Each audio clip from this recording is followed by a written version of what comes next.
दोपहर की धूप राजस्थान की सूखी जमीन पर इस तरह गिर रही थी जैसे आसमान खुद किसी अदृश्य गुस्से में तप रहा हो।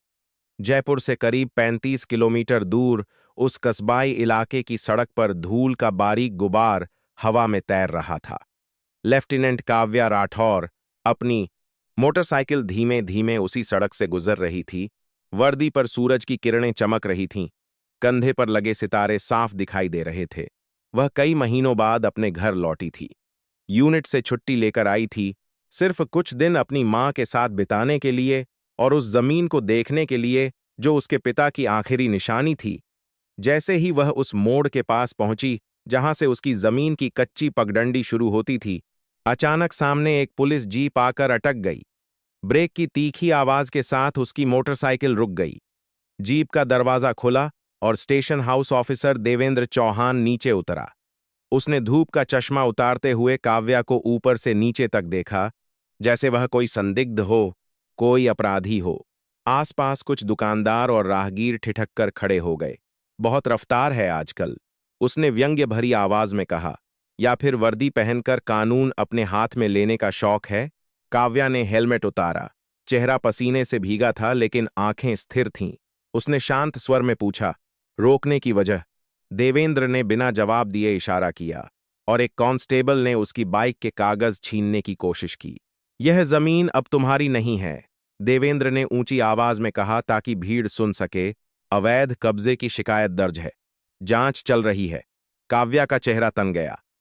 यह जमीन मेरे पिता के नाम थी, कानूनी तौर पर मेरे नाम ट्रांसफर हुई है, सारे दस्तावेज मेरे पास हैं। देवेंद्र हंसा, एक धीमी, अपमान से भरी हंसी। दस्तावेजस? उसने कहा। यहां दस्तावेज वही मान्य होते हैं जिन पर हमारी मुहर हो, समझी? फौज में हो तो वहीं तक रहो। यह सिविल इलाका है, यहां मैं तय करता हूं क्या सही है। उसके शब्दों में सिर्फ लापरवाही नहीं थी, खुली ललकार थी। भीड़ में फुसफुसाहट बढ़ने लगी। किसी ने मोबाइल निकाल लिया। देवेंद्र ने उसे घूरा लेकिन कुछ कहा नहीं। वह चाहता था कि लोग देखें, वह चाहता था कि यह तमाशा बने। बाइक की चाबी दो, उसने आदेश दिया। क्यों? काव्या ने सीधा पूछा। जांच पूरी होने तक वाहन जब्त रहेगा और तुम थाने चलो। किस आधार पर? काव्या की आवाज अब भी संयमित थी, लेकिन भीतर गुस्सा उबल रहा था। देवेंद्र एक कदम आगे बढ़ा, इतना पास कि उसकी सांस में तंबाकू की गंध साफ महसूस हो रही थी। आधार यह कि मैं कह रहा हूं, बहुत सवाल मत करो। वर्दी पहन ली तो खुद को देश समझने लगी क्या? भीड़ में कुछ लोग असहज होकर इधर उधर देखने लगे। किसी बुजुर्ग ने धीमे से कहा, यह मेजर राठौर की बेटी है। देवेंद्र ने सुन लिया। मेजर थे तो क्या? उसने तिरस्कार से कहा, यहां उनकी पोस्टिंग नहीं है। यह वाक्य हवा में चाकू की तरह चुभा। काव्या के पिता कर्नल पद पर प्रमोशन से ठीक पहले बीमारी से गुजरे थे, लेकिन इलाके में लोग उन्हें आज भी सम्मान से याद करते थे। देवेंद्र ने जानबूझकर उसी सम्मान को चोट पहुंचाई थी। काव्या ने एक गहरी सांस ली। आप अपनी सीमा पार कर रहे हैं, उसने कहा। सीमा? देवेंद्र ने ठहाका लगाया। सीमा तो तुम लोग संभालते हो, यह इलाका मैं संभालता हूं। उसने कांस्टेबल को इशारा किया। बाइक की चाबी झटके से उसके हाथ से ले ली गई। काव्या ने प्रतिरोध नहीं किया। उसकी उंगलियां एक क्षण के लिए मुट्ठी में बंधीं, फिर ढीली पड़ गईं। वह जानती थी कि अगर उसने जरा भी आक्रामकता दिखाई तो मामला पलट दिया जाएगा। देवेंद्र ने भीड़ की ओर देखकर कहा, देख लो सब लोग, कानून सबके लिए बराबर है, चाहे कोई भी हो। उसकी आवाज में बराबरी नहीं, दंभ था। थाने चलो, उसने फिर आदेश दिया। मैं अपने वकील से बात करूंगी, काव्या ने शांत स्वर में कहा। बात कर लेना, देवेंद्र ने कहा, पर पहले यह समझ लो कि जिस जमीन पर तुम दावा कर रही हो, उस पर शहर का नया कमर्शियल प्रोजेक्ट बनने वाला है। बड़े लोग जुड़े हैं, अकेली पड़ जाओगी। यह सीधी धमकी थी। काव्या की आंखों में पहली बार हल्की सी चमक आई, जैसे भीतर कुछ दृढ़ हो गया हो। अकेली नहीं हूं, उसने धीरे से कहा। देवेंद्र ने सुन लिया। देखेंगे, उसने ठंडे स्वर में जवाब दिया। उसी पल उसने आदेश दिया कि उसकी बाइक जीप में लाद दी जाए। भीड़ में से किसी ने ऊंची आवाज में कहा, साहब, इतना क्यों कर रहे हैं? देवेंद्र ने उसे घूरा। सरकारी काम में दखल दोगे तो अंदर कर दूंगा। सन्नाटा छा गया। काव्या सड़क के किनारे खड़ी रही। धूल उसके जूतों पर जमती रही। उसने कोई बहस नहीं की, कोई नारा नहीं लगाया, कोई फोन नहीं मिलाया। उसकी चुप्पी में एक अजीब सा भार था। देवेंद्र ने समझा कि उसने उसे झुका दिया है। उसने आखिरी बार व्यंग्य से कहा, फौज की वर्दी यहां काम नहीं आएगी। काव्या ने उसकी आंखों में सीधे देखते हुए जवाब दिया, वर्दी सम्मान की होती है, डराने की नहीं। देवेंद्र ने होंठ भींच लिए। उसे उस जवाब में चुनौती सुनाई दी। जीप स्टार्ट हुई। बाइक पीछे बंधी हुई थी। काव्या धूल भरी सड़क पर अकेली रह गई।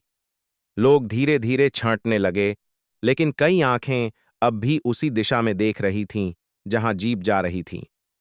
किसी ने वीडियो रिकॉर्ड कर लिया था, किसी ने व्हाट्सएप पर भेज दिया था। उस दोपहर की गर्मी में जो अपमान बोया गया था, वह सिर्फ एक जमीन का विवाद नहीं था, वह अहंकार और संयम के बीच की पहली टक्कर थी। देवेंद्र चौपान को लगा था कि उसने मामला वहीं खत्म कर दिया है, लेकिन उसे अंदाजा नहीं था कि जिस खामोशी को वह कमजोरी समझ रहा है, वही आने वाले दिनों में उसके लिए सबसे भारी साबित होगी। शाम ढलते ढलते हवा में हल्की ठंडक घुलने लगी थी, लेकिन लेफ्टिनेंट काव्या राठौर के भीतर की तपिश कम नहीं हो रही थी। वह पैदल ही घर पहुंची, क्योंकि उसकी मोटरसाइकिल थाने में जब्त कर ली गई थी।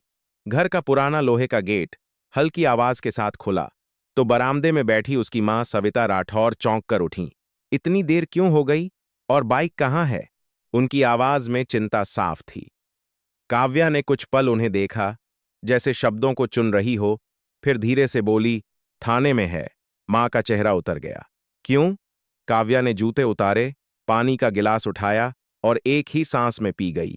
उसके हाथ हल्के से कांप रहे थे, लेकिन आवाज संयमित थी। देवेंद्र चौहान ने रोक लिया। कह रहा है जमीन पर अवैध कब्जे की शिकायत है। सविता की आंखें फैल गईं। अवैध कब्जा? यह तुम्हारे पापा की जमीन है। सारे कागज हमारे पास हैं।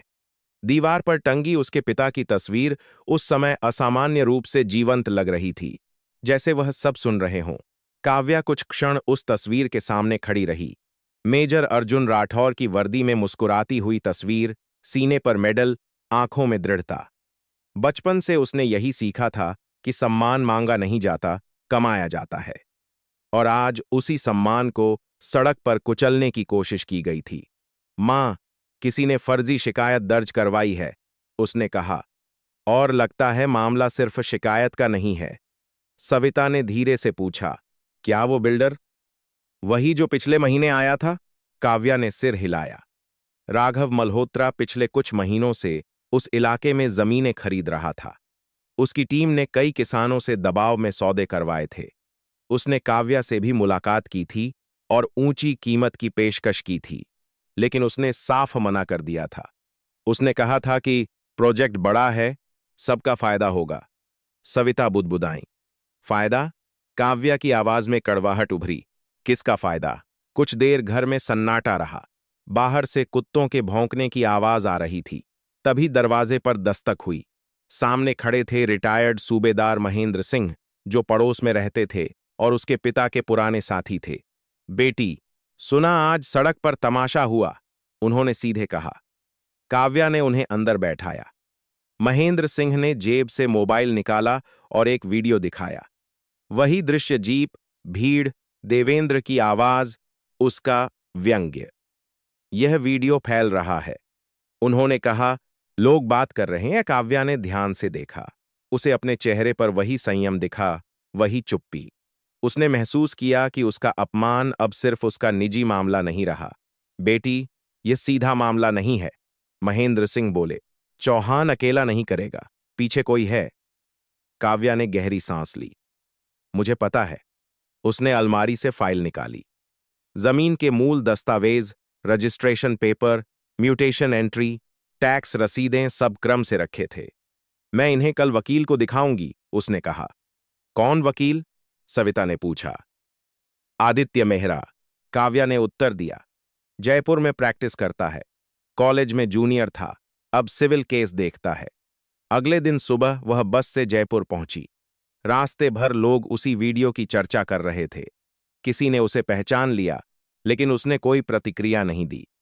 आदित्य मेहरा का दफ्तर छोटा था, लेकिन व्यवस्थित। उसने फाइल देखी, हर पन्ना ध्यान से पढ़ा। दस्तावेज बिल्कुल साफ हैं, उसने कहा। अगर शिकायत दर्ज हुई है तो या तो फर्जी दस्तावेज बनाए गए हैं या किसी स्तर पर रिकॉर्ड में छेड़छाड़ हुई है। क्या ऐसा संभव है? काव्या ने पूछा। आदित्य ने गंभीर स्वर में कहा, संभव है, लेकिन आसान नहीं। इसमें प्रशासनिक मिलीभगत लगती है। उसने सुझाव दिया कि वह तुरंत राजस्व विभाग से रिकॉर्ड की प्रमाणित कॉपी निकलवाए और शिकायत की प्रति हासिल करे।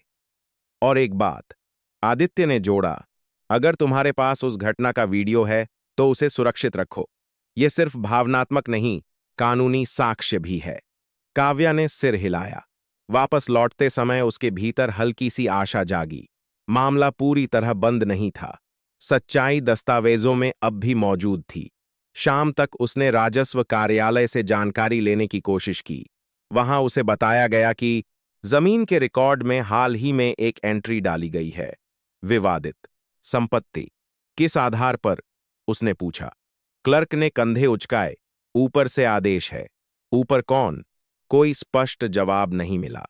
लेकिन एक बात साफ थी, यह सब अचानक नहीं हुआ था। योजना बनाकर किया गया था। उसी रात जब वह घर लौटी, उसकी मां ने कहा, बेटी, डर लग रहा है। काव्या ने उनका हाथ थाम लिया। डरना नहीं है, उसने धीरे से कहा। हम गलत नहीं हैं। उसकी आवाज में थकान थी, लेकिन दृढ़ता भी। बाहर सड़क पर एक गाड़ी कुछ देर खड़ी रही और फिर चली गई। सविता ने पर्दे के पीछे से झांका। कौन था? उन्होंने पूछा। काव्या ने जवाब नहीं दिया। उसे एहसास हो रहा था कि यह लड़ाई सिर्फ कागजों की नहीं होगी। लेकिन उस दिन पहली बार उसे लगा कि पूरी अंधेरी सुरंग में कहीं ना कहीं एक छोटा सा उजाला है। दस्तावेज सच बोल रहे थे। कुछ लोग अब भी खड़े थे और उसकी चुप्पी को अब कमजोरी नहीं, संयम की तरह देखा जा रहा था। यह उम्मीद बहुत बड़ी नहीं थी, पर इतनी जरूर थी कि वह अगले कदम उठाने का साहस जुटा सके। तीसरे दिन सुबह जब लेफ्टिनेंट काव्या राठौर ने आंखें खोलीं, तो रात की अधूरी नींद उसकी पलकों पर अब भी भारी थी, लेकिन मन किसी निर्णय की दहलीज पर खड़ा था। पिछले 2 दिनों में उसने जो कुछ देखा था, सड़क पर सार्वजनिक अपमान, थाने की ठंडी दीवारें, राजस्व रिकॉर्ड में संदिग्ध प्रविष्टि और मां की आंखों में छिपा भय, इन सब ने मिलकर उसके भीतर एक उथल-पुथल पैदा कर दी थी। वह जानती थी कि उसके पास एक रास्ता ऐसा है जो सब कुछ आसान बना सकता है। उसके फोन में अब भी ब्रिगेडियर अरविंद खन्ना का नंबर सेव था, जो उसके पिता के पुराने सहकर्मी रहे थे और अब सेना मुख्यालय में प्रभावशाली पद पर थे। अगर वह सिर्फ एक कॉल कर दे, अगर वह कह दे कि एक पुलिस अधिकारी ने सार्वजनिक रूप से एक आर्मी ऑफिसर का अपमान किया है और उसकी पैतृक जमीन पर अवैध दावा ठोक दिया है, तो मामला मिनटों में ऊपर तक पहुंच सकता था। एक आधिकारिक पत्र, एक कड़ा बयान, शायद सीधे राज्य के डीजीपी तक दबाव, और देवेंद्र चौहान की स्थिति डगमगा सकती थी। यह विकल्प उसके सामने था, स्पष्ट और सुलभ। लेकिन क्या वह वही रास्ता चुनना चाहती थी? यही प्रश्न उसे भीतर से काट रहा था। सुबह चाय पीते समय उसकी मां ने धीरे से कहा, अगर तुम्हारे किसी बड़े अफसर से बात हो जाए तो शायद मामला जल्दी सुलझ जाए। सविता की आवाज में उम्मीद भी थी और भय भी। काव्या ने कप मेज पर रखा और कुछ देर चुप रही। मां, अगर मैं सेना की ताकत इस्तेमाल करूंगी तो यह मामला व्यक्तिगत नहीं रहेगा, उसने धीरे से कहा। फिर यह सिविल प्रशासन और सेना के बीच टकराव बन सकता है, और मैं नहीं चाहती कि पापा के नाम पर कोई राजनीतिक खेल खेले। सविता ने उसकी ओर देखा, जैसे पहली बार समझ रही हों कि यह लड़ाई कितनी परतों वाली है। उसी दिन दोपहर में उसे एक अनजान नंबर से कॉल आया। दूसरी ओर से एक मुलायम लेकिन ठंडी आवाज थी। मैं राघव मल्होत्रा बोल रहा हूं, उसने कहा। हमें शांति से बात करनी चाहिए। काव्या कुछ क्षण चुप रही, फिर बोली, कहिए। राघव ने सीधे मुद्दे पर आते हुए कहा, देखिए, प्रोजेक्ट बहुत बड़ा है, शहर फैल रहा है, आपकी जमीन बीच में आ रही है। हम आपको बाजार से 2 गुनी कीमत देने को तैयार हैं, और अगर आप चाहें तो प्रोजेक्ट में साझेदारी भी मिल सकती है। लेकिन अगर मामला बढ़ा तो लंबा खिंचेगा, कोर्ट कचहरी, मीडिया, आपको भी परेशानी होगी। यह प्रस्ताव नहीं, चेतावनी थी। काव्या ने शांत स्वर में कहा, मेरी जमीन बिकाऊ नहीं है। राघव हंसा। हर चीज की कीमत होती है लेफ्टिनेंट। आप भावुक हो रही हैं और आप गणना कर रहे हैं, काव्या ने जवाब दिया। लेकिन एक चीज की कीमत नहीं लगती सम्मान की। कॉल कट गया। शाम होते होते खबर मिली कि देवेंद्र चौहान ने थाने में एक औपचारिक नोटिस जारी किया है, जिसमें काव्या को अगले दिन उपस्थित होने को कहा गया है। आदित्य मेहरा ने सलाह दी कि वह अकेले न जाए और हर बातचीत रिकॉर्ड करे। अगले दिन वह थाने पहुंची तो देवेंद्र अपनी कुर्सी पर पीछे झुका बैठा था। मेज पर फाइल खुली थी। तो लेफ्टिनेंट साहिबा आ गईं? उसने व्यंग्य से कहा। सोचा था किसी बड़े अफसर के साथ आएंगी। काव्या ने उसकी आंखों में देखा। मैं कानून पर भरोसा करती हूं, उसने उत्तर दिया। देवेंद्र मुस्कुराया। कानून? कानून वही है जो फाइल में लिखा है, और फाइल में लिखा है कि जमीन विवादित है। उसने एक कागज आगे बढ़ाया, जिसमें एक कथित शिकायत संलग्न थी कि जमीन का स्वामित्व अस्पष्ट है और उस पर विकास कार्य रोकना जनहित में है। काव्या ने ध्यान से पढ़ा। हस्ताक्षर संदिग्ध थे। तारीख हाल की थी और भाषा किसी पेशेवर ड्राफ्ट की तरह थी। यह शिकायत किसने की? उसने पूछा। देवेंद्र ने कंधे उचकाए। जनता ने। नाम जानकर क्या करोगी? वह जानबूझकर उकसा रहा था। उसी क्षण काव्या के भीतर एक आवेग उठा। वह फोन निकालकर ब्रिगेडियर को कॉल कर सकती थी, वहीं उसी कमरे में। वह देवेंद्र की आंखों में देखती हुई कह सकती थी कि अब खेल बदल गया है। लेकिन उसने खुद को रोका। उसने महसूस किया कि अगर वह इस शक्ति का इस्तेमाल करेगी तो यह उसकी व्यक्तिगत लड़ाई नहीं रहेगी। यह एक संस्थागत टकराव बन जाएगा, जिसमें सच्चाई से ज्यादा अहंकार भिड़ेगा। मैं लिखित जवाब दूंगी, उसने कहा, और राजस्व विभाग से प्रमाणित रिकॉर्ड भी पेश करूंगी। देवेंद्र ने मेज पर उंगलियां थपथपाईं। ठीक है, लेकिन तब तक जमीन पर कोई गतिविधि नहीं होगी। और याद रखिए, जांच लंबी चल सकती है।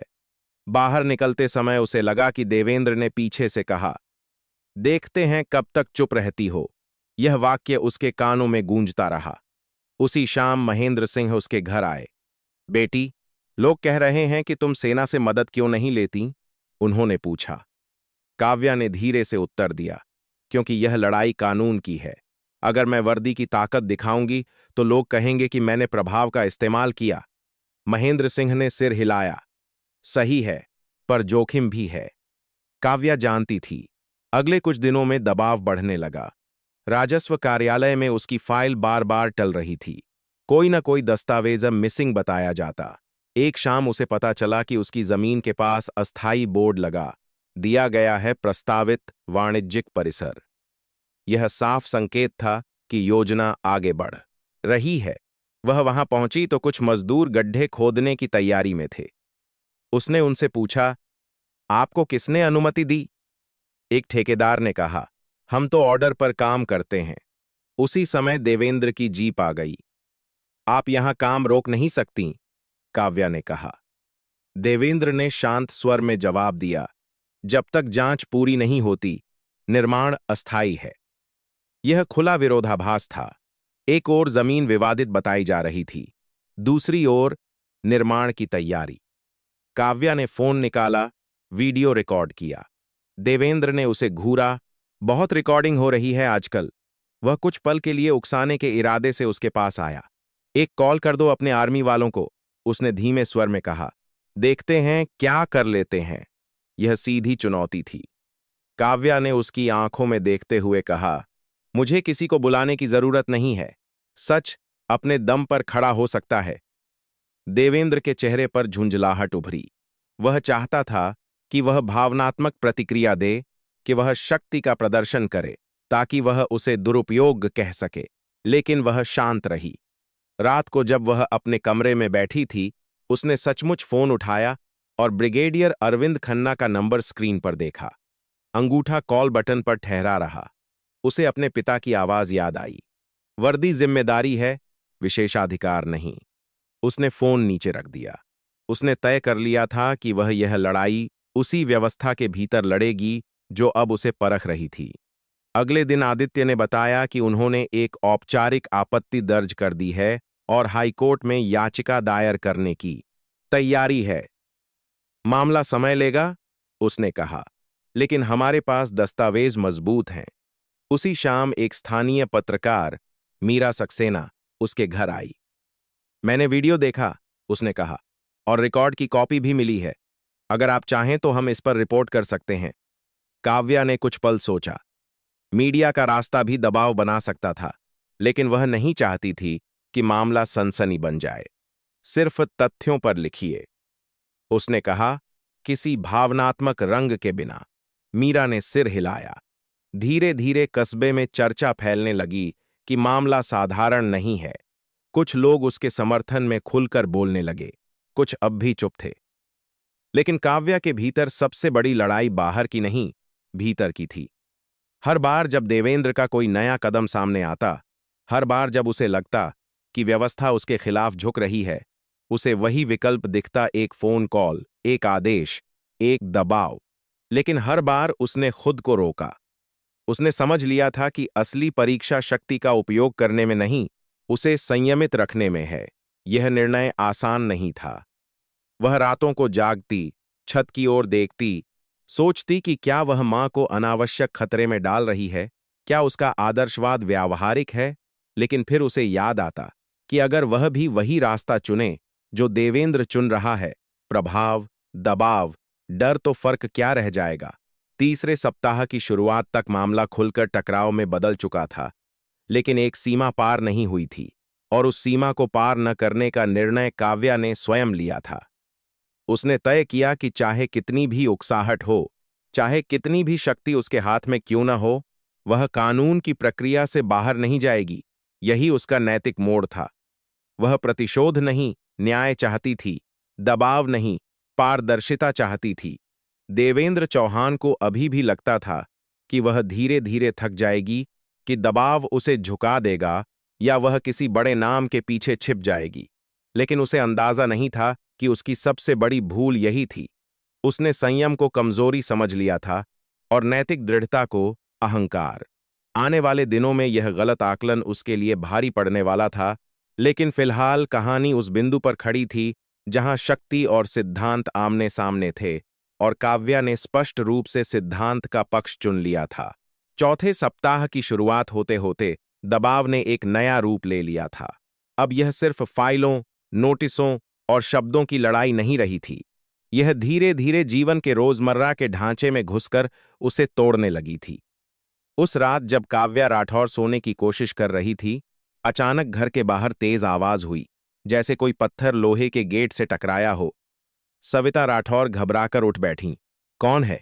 उनकी आवाज कांप रही थी। काव्या तुरंत बाहर बरामदे में आई। गेट के पास एक बड़ा पत्थर पड़ा था। सड़क पर अंधेरा था, लेकिन दूर एक मोटरसाइकिल की हल्की आवाज सुनाई दी, जो तेजी से दूर जाती चली गई। वह कुछ पल खड़ी रही, अंधेरे को घूरती हुई, फिर धीरे से गेट बंद कर दिया। उसने कुछ नहीं कहा, लेकिन वह समझ गई थी कि यह संयोग नहीं है। अगले दिन सुबह बिजली चली गई। पहले तो उन्होंने सोचा कि सामान्य कटौती होगी, लेकिन दोपहर तक जब आसपास के घरों में बिजली लौट आई और उनके घर में नहीं आई, तब शक हुआ। सविता ने बिजली विभाग में फोन किया तो जवाब मिला कि बकाया बिल के कारण कनेक्शन अस्थायी रूप से काटा गया है। बकाया? सविता ने हैरानी से कहा। हम हर महीने समय पर भुगतान करते हैं। काव्या ने फौरन ऑनलाइन रसीदें निकालीं। भुगतान साफ दर्ज था। वह खुद कार्यालय पहुंची तो वहां एक क्लर्क ने फाइल देखते हुए कहा, सिस्टम में अपडेट नहीं हुआ होगा। उसके स्वर में उदासीनता थी, जैसे यह मामूली बात हो। शाम तक बिजली नहीं आई। घर के अंदर उमस बढ़ती गई। सविता की तबीयत पहले से कमजोर थी। गर्मी और तनाव ने उन्हें बेचैन कर दिया। काव्या ने पास के पड़ोसी से अस्थायी तार जोड़ने की विनती की, लेकिन वह झिझक गया। बेटी, हम तुम्हारे साथ हैं, पर पुलिस से पंगा। वह वाक्य अधूरा छोड़ गया। यह अधूरा वाक्य उस समय किसी खुले अपमान से भी ज्यादा चुभा। काव्या ने मुस्कुराकर कहा, कोई बात नहीं, लेकिन भीतर कहीं कुछ टूट रहा था। उसी शाम पानी की सप्लाई भी देर से आई। पाइप से पतली धारा टपकती रही, जैसे व्यवस्था जानबूझकर उन्हें थका रही हो। यह प्रत्यक्ष हिंसा नहीं थी, लेकिन व्यवस्थित उत्पीड़न था, धीमा, निरंतर, मानसिक। तीसरी रात फिर गेट पर आवाज हुई। इस बार सिर्फ पत्थर नहीं, गाली भी थी। ज्यादा बहादुरी मत दिखाओ। कोई चिल्लाया और हंसी की आवाज आई। सविता की आंखों में आंसू आ गए। बेटी, यह सब क्यों सह रहे हैं? कहीं और चले चलते हैं कुछ दिन के लिए। काव्या ने उनका हाथ पकड़ा।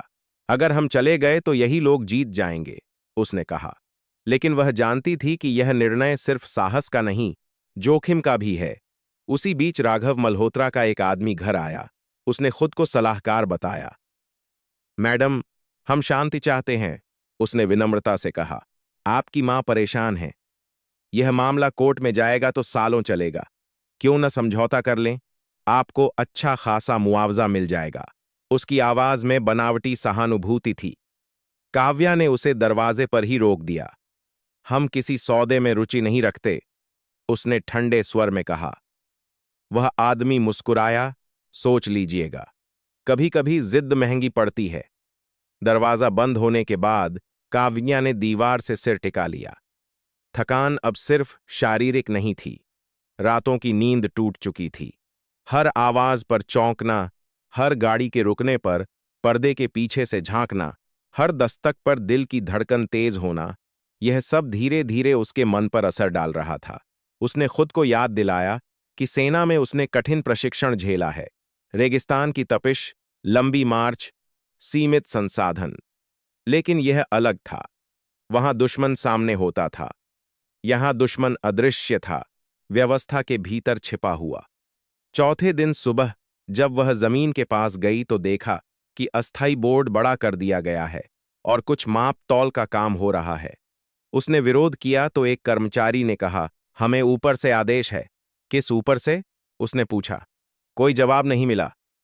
तभी दूर से पुलिस जीप दिखाई दी। देवेंद्र चौहान उतरा। अब भी डटी हो? उसने तंज कसा। काव्या ने सीधा जवाब नहीं दिया। उसने सिर्फ कहा, यह निर्माण अवैध है जब तक विवाद सुलझ नहीं जाता। देवेंद्र ने मुस्कुराते हुए कहा, विवाद लंबा चलेगा, तुम भी थकोगी। उसके शब्दों में एक धैर्य था, जैसे वह लंबी लड़ाई के लिए तैयार हो और उसे भरोसा हो कि समय उसके पक्ष में है। उसी दिन शाम को आदित्य मेहरा का फोन आया। हमने याचिका दायर कर दी है, उसने बताया, लेकिन सुनवाई में समय लगेगा। तब तक कोई अंतरिम राहत मिल जाए तो अच्छा होगा, पर गारंटी नहीं है। काव्या ने सिर झुका लिया। उसे समझ आ गया कि तत्काल न्याय की उम्मीद करना व्यर्थ है। यह प्रतीक्षा की लड़ाई है। रात को जब वह मां के कमरे में गई तो सविता बिस्तर पर बैठी थीं। हाथ में अर्जुन राठौर की पुरानी डायरी थी। तुम्हारे पापा लिखा करते थे, उन्होंने कहा कि कठिन समय में इंसान की असली परीक्षा होती है। काव्या ने डायरी ली। पन्नों पर पुराने शब्द थे, कर्तव्य, धैर्य, अनुशासन। उसने महसूस किया कि वह सिर्फ जमीन नहीं बचा रही, वह उन मूल्यों की रक्षा कर रही है जिन पर उसका पालन पोषण हुआ था।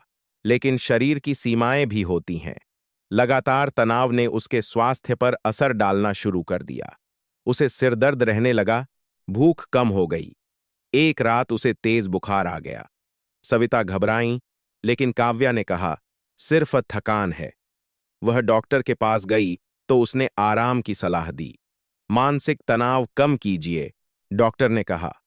वह हल्की सी हंसी, मानो तनाव कोई स्विच हो जिसे बंद किया जा सके।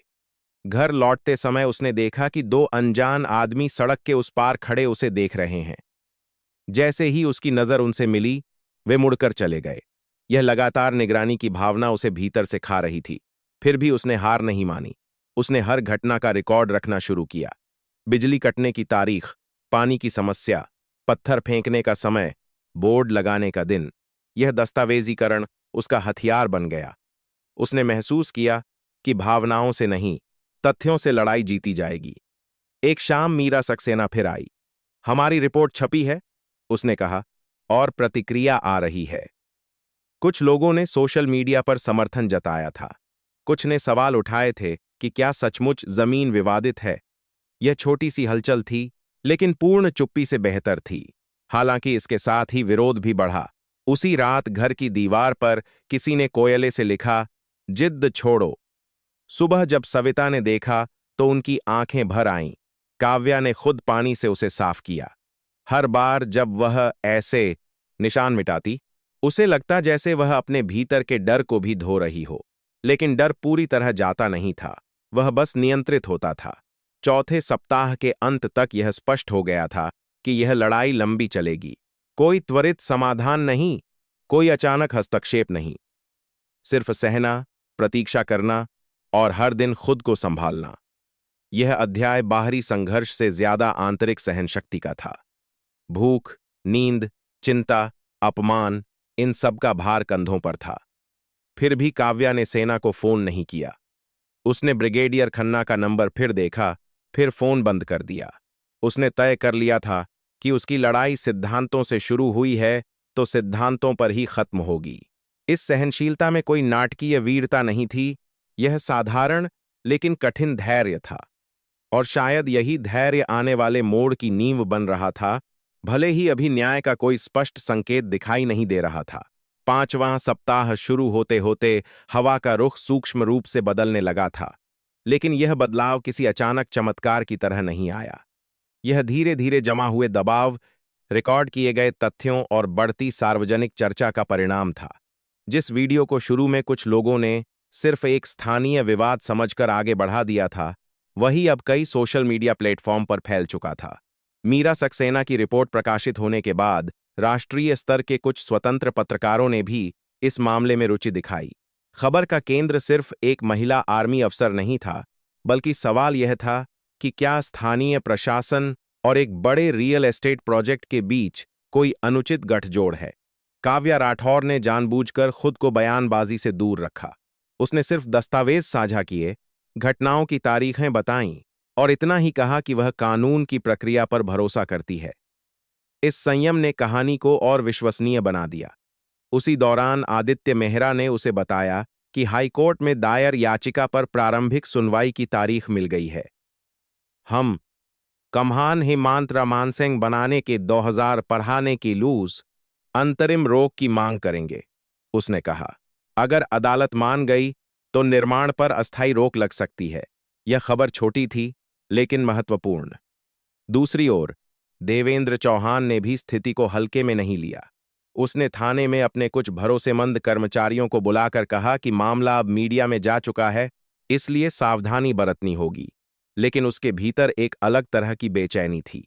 उसे उम्मीद थी कि काव्या दबाव में आकर या तो समझौता कर लेगी या किसी बड़े सैन्य अधिकारी को बीच में लाएगी, जिससे वह इसे प्रभाव का दुरुपयोग कहकर पलटवार कर सके। लेकिन उसने जो रास्ता चुना था, कानूनी और पारदर्शी, वह देवेंद्र की रणनीति को कमजोर कर रहा था। इसी बीच एक महत्वपूर्ण मोड़ तब आया जब राजस्व विभाग के एक वरिष्ठ अधिकारी ने, जो अब तक चुप थे, मीरा की रिपोर्ट देखने के बाद आंतरिक जांच के आदेश दिए। रिकॉर्ड की डिजिटल एंट्री और मूल रजिस्टर में विसंगति पाई गई। विवादित संपत्ति की प्रविष्टि हाल में जोड़ी गई थी और उसके समर्थन में प्रस्तुत शिकायत की प्रति फाइल में मूल रूप से मौजूद नहीं थी। वह बाद में संलग्न की गई प्रतीत हो रही थी। यह खोज अभी सार्वजनिक नहीं हुई थी, लेकिन विभाग के भीतर हलचल पैदा हो चुकी थी।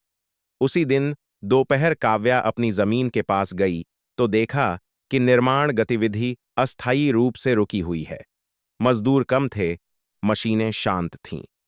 थोड़ी देर बाद देवेंद्र की जीप पहुंची। वह उतरा तो उसके चेहरे पर पहले जैसी सहज मुस्कान नहीं थी। बहुत चर्चा हो रही है तुम्हारे बारे में, उसने कहा। काव्या ने शांत स्वर में उत्तर दिया, चर्चा सच्चाई से भागने का तरीका नहीं होती। देवेंद्र कुछ क्षण चुप रहा, फिर बोला, तुम समझती नहीं हो, बड़े लोग जुड़े हैं। मामला ऊपर तक जाएगा तो सबको परेशानी होगी। अगर सब सही है तो परेशानी किस बात की? काव्या ने पलटकर पूछा। यह संवाद छोटा था, लेकिन शक्ति संतुलन बदल रहा था। उसी शाम मीरा ने फोन किया। हमें अंदर से सूचना मिली है कि रिकॉर्ड में छेड़छाड़ हुई है, उसने बताया। अगर यह साबित हो गया तो मामला गंभीर हो जाएगा। काव्या ने गहरी सांस ली। उसने महसूस किया कि इतने दिनों की सहनशीलता, हर घटना का दस्तावेजीकरण, हर उकसावे पर संयम, यह सब व्यर्थ नहीं गया। सुनवाई के दिन हाईकोर्ट की बेंच के सामने आदित्य ने तर्क रखा कि जमीन के मूल दस्तावेज स्पष्ट हैं और विवाद की प्रविष्टि संदिग्ध परिस्थितियों में की गई है, जबकि प्रतिवादी पक्ष ने समय मांगा।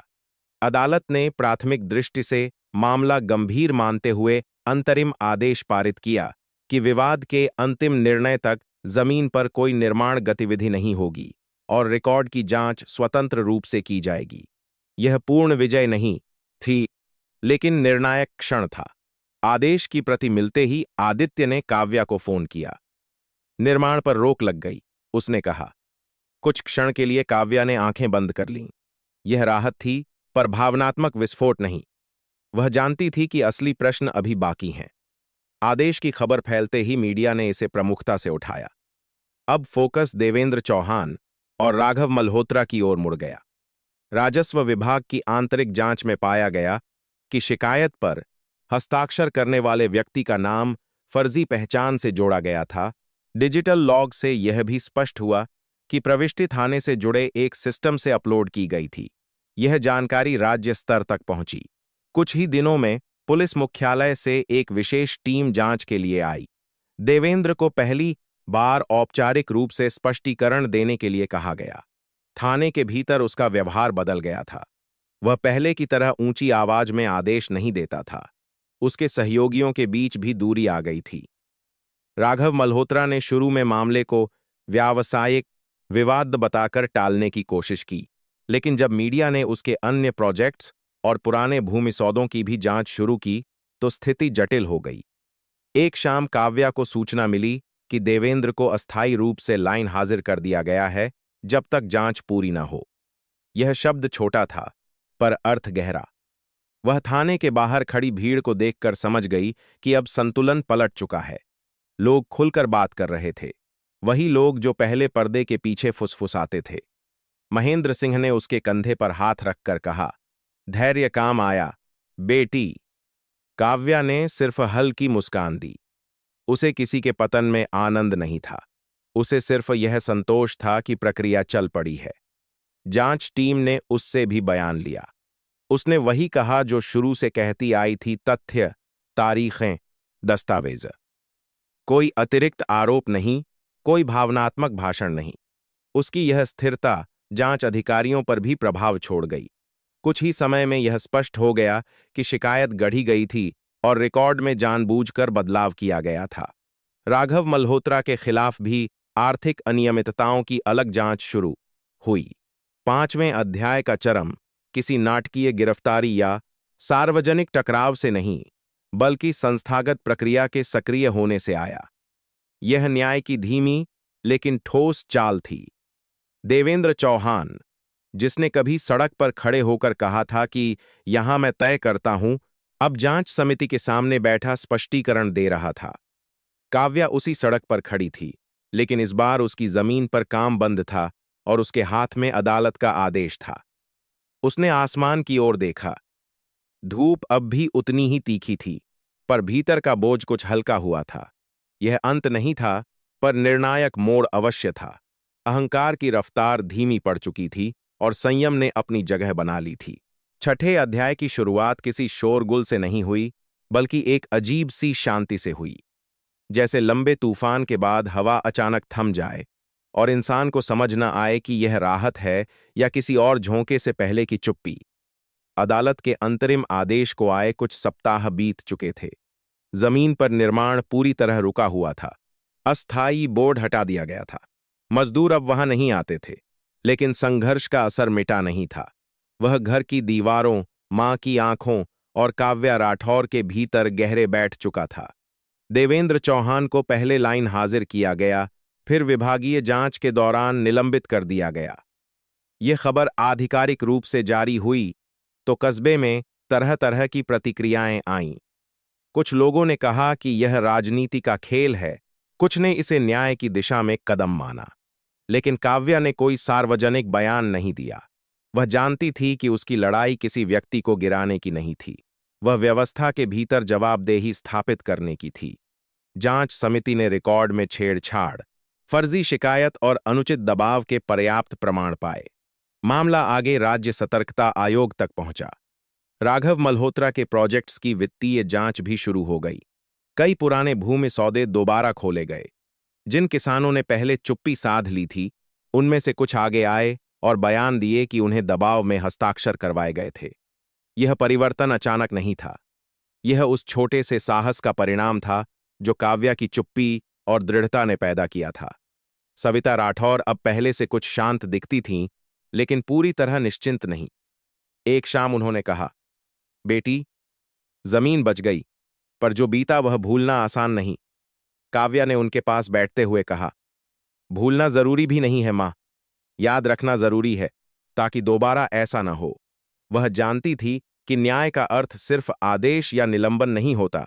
न्याय का अर्थ है भविष्य में अन्याय की संभावना कम होना। अदालत में अगली सुनवाई में राजस्व विभाग ने स्वीकार किया कि विवाद की प्रविष्टि प्रक्रियात्मक रूप से त्रुटिपूर्ण थी और उसे हटाया जा चुका है। जमीन का स्वामित्व स्पष्ट रूप से काव्या के नाम पुनः दर्ज किया गया। यह आधिकारिक पुष्टि थी। आदित्य मेहरा ने फाइल बंद करते हुए कहा, यह लंबी लड़ाई थी, लेकिन आपने सिद्धांत नहीं छोड़ा। काव्या ने मुस्कुराकर जवाब दिया, अगर सिद्धांत छोड़ देती तो शायद लड़ाई छोटी होती, पर अर्थहीन। देवेंद्र चौहान का मामला अभी अंतिम निर्णय तक नहीं पहुंचा था, लेकिन उसके करियर पर गहरा असर पड़ा था। जो व्यक्ति कभी सड़क पर खड़े होकर दंभ से बोलता था, अब विभागीय प्रक्रिया में उलझा हुआ था। राघव मल्होत्रा ने सार्वजनिक रूप से कहा कि वह जांच में सहयोग करेगा, लेकिन उसके कई प्रोजेक्ट रोक दिए गए। कस्बे में एक नया माहौल बन रहा था।